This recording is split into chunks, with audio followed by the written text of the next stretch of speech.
Imagine knowing who committed a crime and still being unable to prove anything. The courtroom was packed. Cameras positioned, reporters lined up, families with tearful eyes waiting for the conclusion of one of the most mysterious cases in recent times. But there was something odd, a detail silent, almost invisible, until it became deafening. The chair of the sole witness was empty. The judge waited. The prosecutor paced back and forth, restless. The defendant, impassive. And on the other side, silence.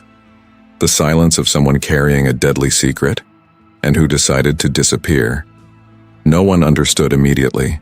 There was no note, no warning, no traces. The person who had promised to tell everything, who held the only chance to clarify the crime, vanished. And with her, the hope for justice vanished too. Have you ever wondered how it would feel to know about a terrible crime but be unable to prove anything because the only voice that saw everything simply chose silence? What you are about to discover might surprise you, and perhaps make you question how many truths are buried not by a lack of evidence, but by a lack of courage. This case is not about what was said. It's about what was never said. About the trial that never truly took place. About an absence that screams louder than any testimony. Criminal psychology shows us that silence is often a form of self-protection, but it can also be a weapon. After all, why would someone who is ready to testify against a dangerous suspect disappear at the exact moment when her presence was vital? Fear? Blackmail? Guilt? Or something even darker?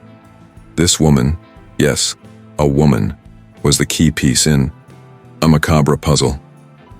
She knew what no one else knew, had details that even the forensic analysis had not revealed.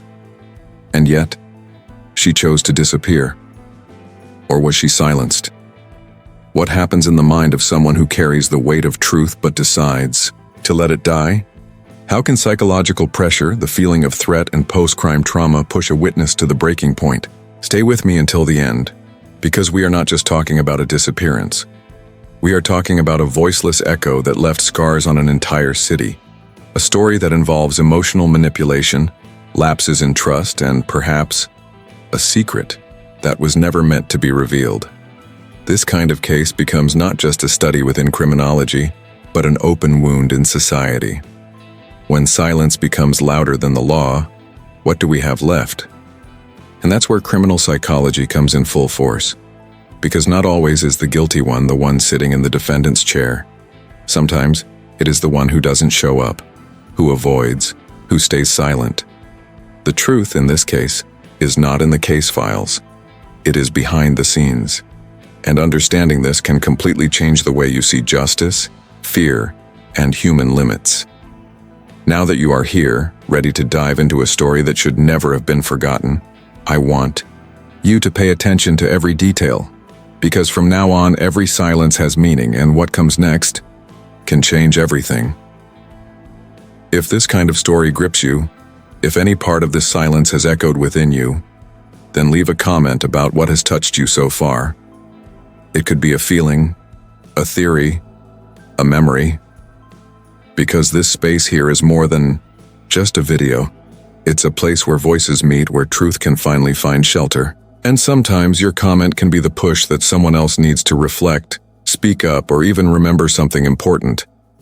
If the content has made you think differently, like the video, it may seem like a small gesture, but it carries enormous weight in helping this message reach further. The more people interact, the more YouTube understands that this matters. And if you want to keep diving with me into these deep layers of the human mind, the backrooms of justice, the hidden truths, subscribe to the channel now. Really, your presence here makes all the difference. It's what allows stories like this to keep being told. And speaking of stories that need to be told, what happens next will take you even deeper into this labyrinth of mystery, fear, and decisions that change destinies. The city didn't sleep that night. Sirens sliced through the silence like razors, and every corner seemed to guard a fragment of the horror that had just unfolded. It was one of those early mornings that get etched in the collective memory, when fear ceases to be a distant idea and settles in the chest of every resident. The crime occurred in an area that had been quiet, known for its narrow streets, old houses, and neighbors who greeted each other by name. Nothing there prepared anyone for what was to come. The victim was a 27-year-old woman, a nurse, known for her kindness and dedication. She had just finished a grueling shift and was a few blocks from home when it all happened. There was no scream, no struggle, just a sudden emptiness, a disappearance that seemed planned. The body was only found days later, in an abandoned building, showing clear signs of violence and markings that suggested a carefully calculated ritual. It was more than a murder. It seemed like a message. And when such details emerge, everything shifts in scale. The local police were under pressure from the start. The cameras didn't work, the neighbors saw nothing, and the lack of real clues heightened the feeling that something much bigger was being hidden. Theories began to emerge: a crime of passion, revenge, even involvement with secret groups. But there was one piece on this board that no one expected: a woman who inadvertently saw everything. A witness who was not part of the scene, but who was in the wrong place at the wrong time, or perhaps in the right place at the exact moment to change the course of history. She saw the car, recognized the license plate, described precisely how the suspect moved. Her presence gave new breath to the investigation, reignited hopes, and put a name on the radar of authorities. But along with the promise of justice came the weight of responsibility. Suddenly, she ceased being an observer and became the focal point of an invisible web of interests, risks, and pressures. With each passing day, her image was further exposed. With each statement, more tension mounted. Until just days before the trial, she vanished. The question that lingers to this day is, why? What happens in the mind of someone who carries such crucial knowledge and still opts to disappear? This is where the crime transcends the scene of the offense and dives deep into the recesses of the human mind. Because what breaks there is not just the threat of justice, it's also emotional balance, trust in the system, and the ability to cope with a hidden truth that hurts more than silence itself. Now I want to go even deeper into this topic, because when a witness disappears, what's at stake is not just a verdict. It's the construction of a narrative where fear, doubt, and manipulation shape all of reality. The transformation of a city begins with a single poorly told story. And in this case, it was never fully told. If this resonated with you in any way, comment. This story needs to be heard. She wasn't the kind of person who drew attention. Discreet, reserved, almost invisible in the places she passed through. She worked as an administrative assistant in a small clinic, known for being punctual and polite, but not very social. She didn't get involved in gossip or form deep bonds. And perhaps it was precisely this neutrality that put her in that place. That night, as an unlikely spectator of a crime that didn't involve her. Until it did. From the moment she saw, she ceased to be neutral. And carrying that truth was the beginning of a transformation that no one noticed in time. Records show that in the weeks following the crime, she maintained her routine. Arrived on time, avoided discussing the case, but when called to give her testimony, she accepted. She described everything with an almost chilling clarity. The investigators were impressed with the details, but they also noticed a tension behind her eyes, as if something was always about to crumble. And it was. From that point on, her emotional health began to fragment. Insomnia, loss of appetite, episodes of silent anxiety. It wasn't just fear of what she knew, it was the burden of carrying something alone that could alter the course of another life. She had no history of serious disorders, but her past carried scars. An abusive relationship that ended abruptly, a childhood marked by unstable environments, and a constant pattern of avoiding confrontations. Psychology shows us that unresolved traumas tend to resurface in moments of intense pressure.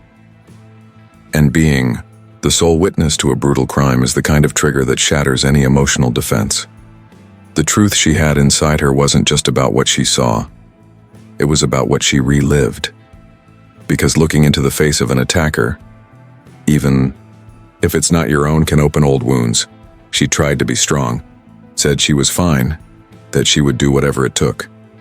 But between the lines there were clear signs that something didn't fit. She began to avoid her usual route, changed her phone number, distanced herself from social media. And yet, she claimed she would show up in court. Perhaps she wanted to believe that very much. Perhaps on some level she thought she could face her fear. But the human mind is full of dark alleys, and intention is not always enough when trauma still screams within the body. At some point between promise and trial, she broke. Or was broken. Because understanding who she was is more than just filling out a profile. It is to recognize that behind every witness lies an internal journey made up of invisible decisions, emotional shocks, and conflicts that do not fit into a police report. When a person disappears before speaking, it is not just a fact. It is a symptom of something larger, more complex, more human than any protocol can handle. And perhaps that is where justice begins to fail. The day she disappeared started like any other. She woke up early, bought bread at the corner bakery, chatted briefly with the attendant, who later reported seeing her smile, albeit with empty eyes. She grabbed a coffee, replied to a few messages on her cell phone, and went out for a short walk, as she often did when she needed to organize her thoughts. Everything was recorded by security cameras. Everything seemed normal. But there is a moment at 10:47 a.m. when the camera on the main street captures her image for the last time. From that point on, she simply disappears. There were no signs of struggle, no cries for help. Her cell phone was turned off hours later, already in a remote area of the city. No bank withdrawals, no attempts to contact family members. Just silence. Investigators scrutinized every detail of her last 24 hours. The calls made, the places she visited, even her browsing habits on the computer. And what they found was a sequence of small clues that, if they weren't so subtle, would seem rehearsed. An email account created 2 days before. A backpack packed with basic clothes. A bus card bought with cash. It was as if she were preparing to disappear but without the courage to tell herself. A type of silent escape, not out of impulse but out of exhaustion. And this raises an uncomfortable question. How much can a person bear alone before needing to disappear to survive? Behind the scenes of a disappearance like this, there is a mixture of real fear and suffocated decisions. Perhaps she realized that she was not safe. Perhaps someone made sure to show her that. Or perhaps no one did anything and this subtle abandonment was the trigger. The strangest thing of all was a note found days later at the back of a drawer. Undated, unsigned, just 4 handwritten words. I can't take it anymore. Forensics analyzed. The paper confirmed the handwriting, but there was nothing beyond that. No explanation, no name, no recipient. Just a phrase that said everything and nothing. It is in these moments that crime takes on a new layer. That of the invisible, of what is not said, but shapes every step. Her emotional journey did not end on the day of the crime. It ended there, at that point where disappearance became her only response. Because there are disappearances that are not just physical. They are psychological, emotional, existential. They are muffled screams driven by the need to continue in silence. And the closer we look, the more we realize that her absence carries a weight that the system could never sustain. It's as if the truth was there all along, only scattered in pieces that no one knew how to assemble. What leads someone, on the verge of being the key piece in a trial, to choose disappearance instead of the truth? That question echoes at every stage of this case. The answer lies not only in fear, but in the invisible layers of pressure that accumulate until they become unbearable. The witness did not just disappear. She was gradually erased, like a candle consumed by a constant wind that no one saw, but everyone felt. It is not just a matter of direct threat, of an anonymous note or a suspicious car at the door. Sometimes true terror comes from the gaze of someone who knows you have seen too much. The accused had a network of influence. He was not just a man on trial for a brutal crime. He was someone with connections, unspoken favors, poorly told stories, and friends in strategic places. The witness knew that. She knew that it was not enough to have the truth. One must survive it. And this is where the survival mentality comes in, one of the most powerful mechanisms of human behavior. When the brain understands that exposure may mean risk, it creates escape routes. They are not logical nor predictable, but they are instinctive. Running away in this case may have been the last resort for protection. But what if it wasn't fear? What if she tried to protect someone? A name that could not be mentioned, a connection that, if revealed, would destroy much more than the reputation of a criminal. Criminal psychology teaches us that silence can also be a form of loyalty, sometimes distorted, but real. The sense of responsibility, the internalized guilt, the urge to hide what could destroy entire lives. Perhaps she discovered more than she should have. Perhaps she became part of a web where every movement had a cost. Speaking in this context could be more destructive than disappearing. Behind the scenes of this disappearance, what we see is a struggle of forces that are not always explained in words. The emotional pressure, the accumulated trauma, the internal conflicts. All of this shapes decisions that seem absurd from the outside, but make sense in the particular universe of someone carrying a deadly secret. Because when the truth threatens, more than it liberates, silence becomes a shield, and in this case, disappearance may have been the only way to maintain some form of control over a life that was already crumbling. Now I want to delve even deeper into this issue, because understanding the reasons behind this escape is to look into an uncomfortable mirror of our society, where the truth often is not a light at the end of the tunnel, but a fire threatening to consume everything. And when this fire starts, not everyone has a place to hide. Without her voice, everything collapsed. The prosecution, previously confident in a conviction, watched its foundation crumble in a matter of hours. The absence of the only eyewitness left the case fragile, dependent on circumstantial evidence and conjectures. What was once a clear accusation became a minefield of doubts, gaps, and contradictory stories.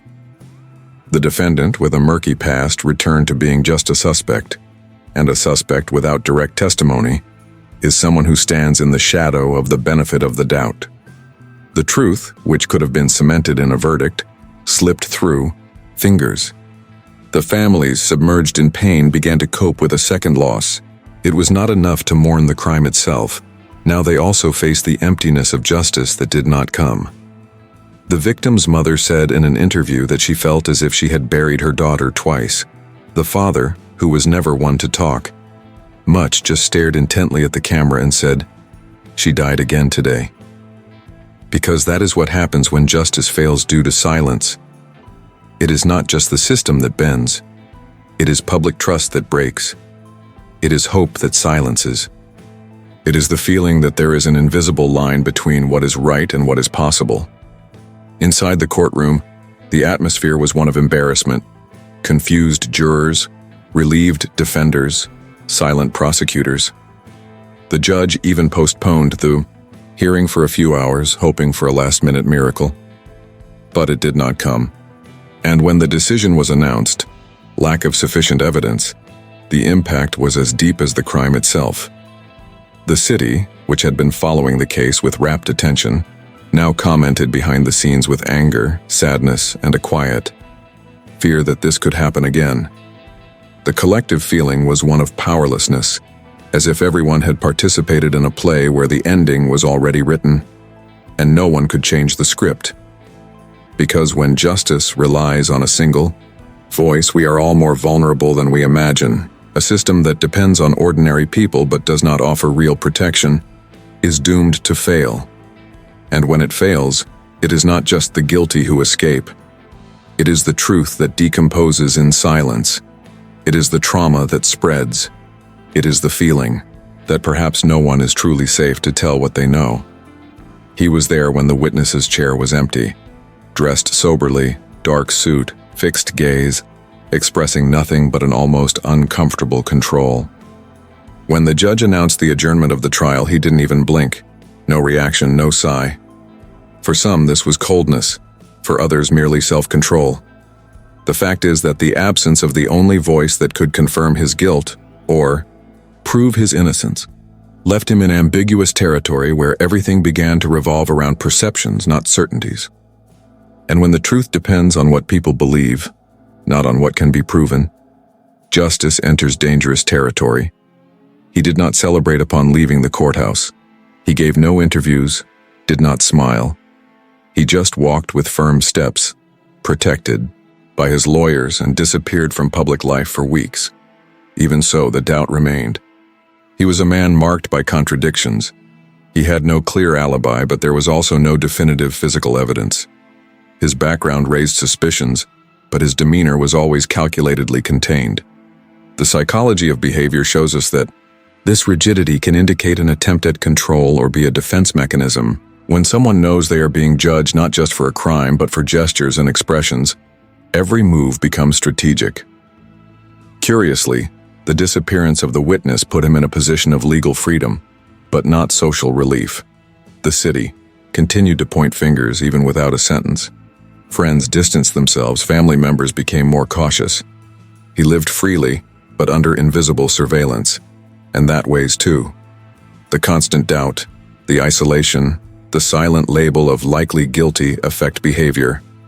He began to avoid public places, stopped frequenting the same circles, and his name became synonymous with uncertainty. Kind of prison without bars, made of glances, whispers, and truths that were never spoken aloud. Because understanding his behavior isn't about defending or accusing. It's about seeing how the mind reacts when the truth is dragged into limbo. Did the absence of the witness save him or condemn him? Perhaps both. Because there are judgments that don't end with a verdict. They continue behind the scenes in conversations, in feelings that no one has the courage to admit in public. And in this case, the silence condemned more than one person at the same. Conversely, if this makes you think about the boundaries between guilt and doubt, write in the comments. Not every innocent sleeps in peace. What drew attention in the days following the trial wasn't just the disappearance of the witness, but the collective silence that came with it. People close to the case began to behave strangely. Neighbors, who used to comment on everything now, avoided the subject. The victim's colleagues requested to be removed from the situation. A friend of the witness, who had exchanged messages with her the night before the disappearance, refused to hand over her cell phone to the police. She claimed that she had accidentally deleted everything, but no one believed that explanation. Not because it was absurd, but because it was too convenient. In cases like this, the truth is rarely the monopoly of just one person. There are always those who saw something, heard something, knew something, and chose to remain silent. Not out of malice, but out of fear, or out of concern about getting involved, about being dragged into a drama they never asked to be a part of. The psychology of collective silence is as powerful as that of individual trauma. There exists a survival mentality that spreads like smoke. If it's not happening to me, I won't get involved. And that's exactly where the most complex crimes find shelter, not in mystery but in omission. There were rumors of a second witness, someone who would have been on the same street minutes after the crime. But this person never came forward. When informally questioned, they denied any connection. However, the police discovered that they were seen days later talking to someone from the defense. This was never officially confirmed, but it lingered in the air like a poorly explained backstage trace. There was also suspicion of an audio message sent to the victim shortly before the crime, containing a veiled threat. The sender? An acquaintance common to both the accused and the missing witness. Another convenient coincidence. These parallel silences, too small to make headlines but big enough to hinder an investigation, accumulated until they formed a wall, an invisible barrier between what happened and what could have been revealed. When the truth depends on many voices, it only takes a few to choose silence for the whole to be distorted, and often, the burden of knowledge is too heavy for those unprepared emotionally, lacking real protection, or having enough courage to face the consequences. Now I want to delve even deeper into this subject, because social silence is a choice. A silent decision to turn away, to move on with life, to pretend it's not about you. And when this happens in a chain reaction, the impact is devastating. The truth becomes a puzzle with pieces hidden by fear, shame, or protection. And in this scenario, justice is never complete. It's merely a possible version of reality. Even as time passed, the case never died. On the contrary, it gained new layers, as if the absence of the witness had opened a portal to interpretations, theories, reflections. The crime itself gave way to something even deeper, the feeling that there exists an invisible line between what is real and what is possible. Psychology faculties began discussing the disappearance as an example of traumatic flight. Study groups in law started using the trial as material to analyze the limits of justice in the face of silence. And on social media, it became a kind of modern urban legend. Everyone has heard of it, but no one knows the whole story. What's most interesting is how the image of the witness, which was never fully revealed, began to represent much more than herself. It became a symbol, not just of fear but of choice, of everything that one faces when deciding to tell a dangerous truth.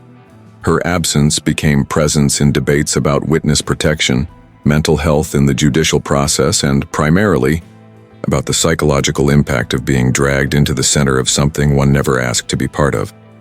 She became a living metaphor. That silence, when it comes from someone who knows too much, echoes louder than any scream. Local newspapers still publish articles on the anniversary of the disappearance. Books have been written with unauthorized versions, and podcasts have attempted to piece together the exact timeline of events based on public documents and confidential interviews. But nothing truly approaches the truth. The void left by her is what keeps the case alive, like a bonfire that no one can extinguish because there's always more fuel thrown in by unanswered questions. Each version told only reinforces the mystery, and the mystery in itself is fuel for collective memory. Because when a crime transcends the barriers of time and transforms into culture, it signals that it has touched on something that goes beyond tragedy. It revealed human fragility when faced with the choice between speaking out and protecting oneself. And this dilemma, as ancient as fear, remains alive in each person who has ever fallen silent in the face of danger. Ultimately, perhaps she didn't disappear out of cowardice, but from carrying alone a weight that should have never been hers.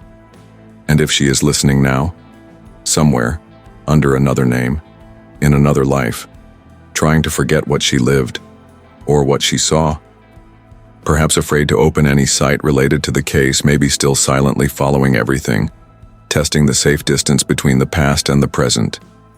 It may seem unlikely, but not impossible. There's something about the force of consciousness that doesn't fade with time. And sometimes the truth lingers there, latent, waiting for just a sign that it's still worth telling.